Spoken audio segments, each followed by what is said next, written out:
पास, तो आप देख सकते हैं विलेज जोन ब्लॉग।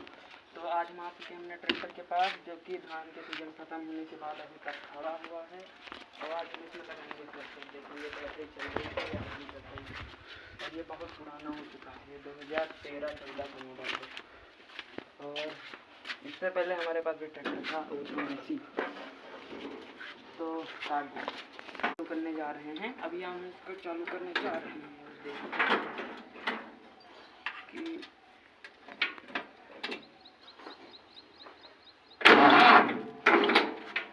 इसकी बैटरी देख सकते हैं आप, ख़त्म हो चुकी है।